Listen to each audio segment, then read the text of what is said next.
Good morning, explorers.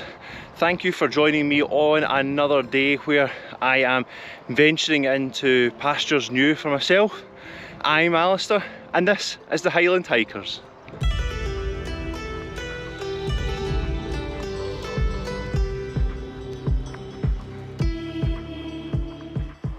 Today I have ventured out on my own to bag the first Munros of the year for myself.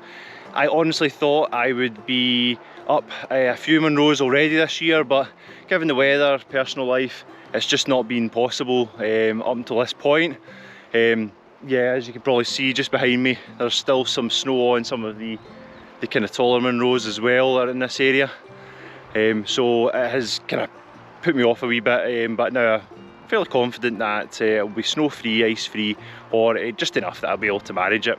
So today I am just south of Dalwhinnie in the Drumochter region, and I will be tackling two Munros. We're heading up Carn, Caim and Bheag.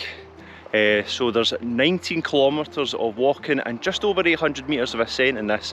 The bulk of that ascent is made up just from the initial ascent up to the plateau, and from there it's almost gently undulating, which you'll see from the walk profile. So whilst it is a long distance, it shouldn't take you as long as you think. I'm expecting to be around about the 6-hour mark for this. So we'll see how that goes, but it's very calm this morning, nice temperatures. This kind of cloud just started to come down the glen just at the start point for this. So you start just at the A9 in this lay-by, I think it's lay-by 87. You've got to cross over the main road there, so just be careful when you're doing that. But just as I was getting packed up, all this cloud started kind of coming down from the mountains above.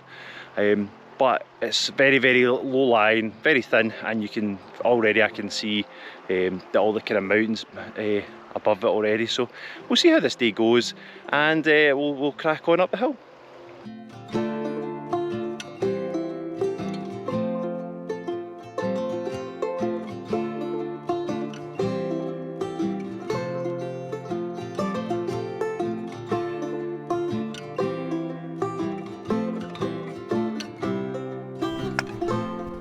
So I have just completed the bulk of the main ascent, which isn't actually too much. I've climbed about 500 metres. You start pretty much bang on 400 metres and you're climbing up to 900, and then you reach this plateau and it's going to gently undulate as I head north to Carn, Caim, but then basically retracing my steps and heading completely south right past here and down to A Mharconaich, which again is just over 900 metres as well. They're quite small Munros, but yeah, it's going to be really flat up here, and I'm interested to see what the view is going to be like. But I mean, behind me you can see it's absolutely amazing already, and some of the other Munros,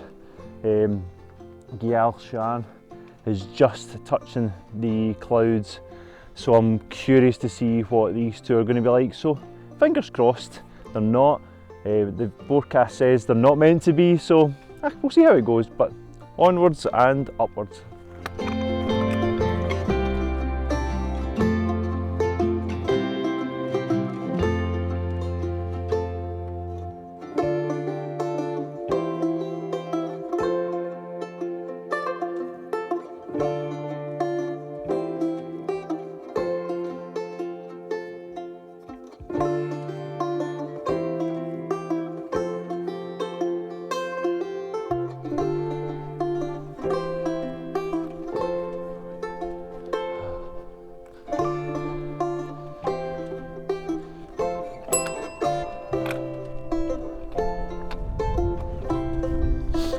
So this is the summit of Carn, Caim, and the views today are absolutely spectacular.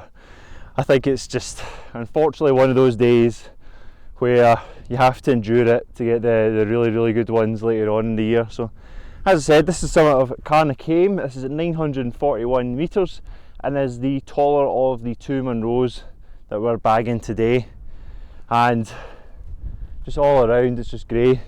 I actually lost the path at one point and just kept heading up, and then all of a sudden this really well worn path just emerged from the right and I joined it again, so I'll follow that and see where I went wrong. But yeah, when you're coming up the main plateau, there's effectively a hard right turn you need to take at one point where there's this lone fence post. At that point there doesn't seem to be an obvious path, so just be aware of that.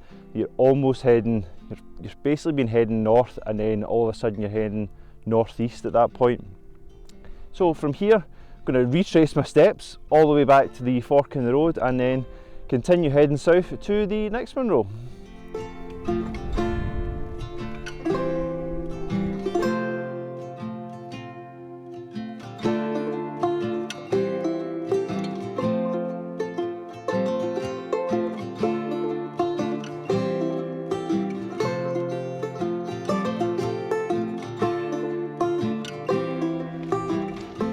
What a difference. Here is a real quick tip. There's a wee gully here that you have to cross, and the route says you're basically heading almost due north on the other side of this. At one point just after that, it then cuts off to head north by northwest. What I would suggest is you head north by northeast, or even in a northeastern direction. Look for fence posts and head towards that, because there's a much better path there, much more established and well walked upon than heading northwest.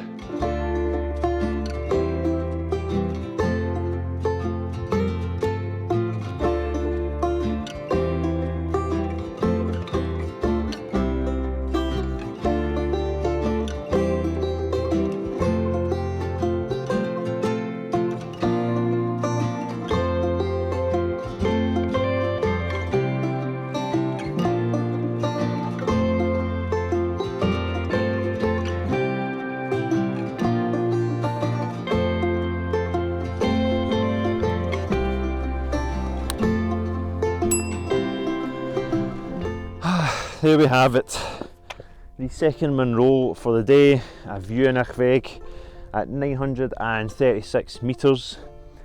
It was nice dropping out of the cloud for a wee bit in between the two, but that's just, you climb back up into it coming up here. But I'm curious to see the kind of obvious path coming up. I didn't end up coming up that. I was following a path and what I thought was the route, and got to a point where I realised I was basically heading in the opposite direction from the summit. So cracked out the old compass and started basically heading in the right direction, coming over this really boggy ground. It was horrible, but it wasn't actually that wet today. Surprisingly, I thought it would be soaking given all the snow that's probably soaked into it, but in wetter conditions that would be absolutely horrible. So I'm going to head back down here and we'll see where this actually connects on to the main path. But it's been a relatively easy day. Like I said, the main ascent you get over and done with within like the first hour, and then it's a gentle walk out to the other one and then over to here. But you're up in this big plateau, and it's a wee bit interesting to think, like, what makes this the Munro and not the other one? The other one's taller, and how much of a descent is there between the two? Maybe 100 metres at one point, and it's almost just down and back up at one single point. The rest is all really flat. But hey ho, I mean, Corbetts are, they're really well defined, and what makes it a Corbett, whereas the Munros just has to be over that certain height. But what makes this a Munro and not just a top of the other one?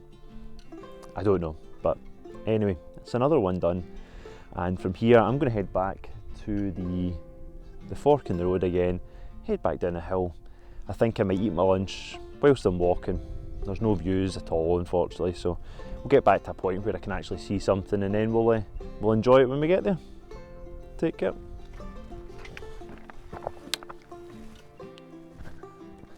So I am still making my way down, not too far off the summit of the second Munro, and something happened there which I think in my own pride I was always thought, nah, that'll never happen to me. As you can see, it is really cloudy, you can't see anything, top up there is almost flat. So I started following the route off the summit, got my compass, following a map, and somehow I got to a point and I was like, right, I need to turn northwest here. And somehow I ended up turning southwest, did a loop, and ended up heading back towards the summit again. I got about halfway back from where I was there before realising that I was going in the completely wrong direction. I never ever thought it would be that easy to do, but wow, what a kind of wee lesson that was there. I'm just glad that I was able to realise my mistake quite quickly, correct it, and now I am back on the correct path heading down the Munro, and I am hopeful that within the next kilometre or so that I'll be out the clouds and back on the really decent path from there.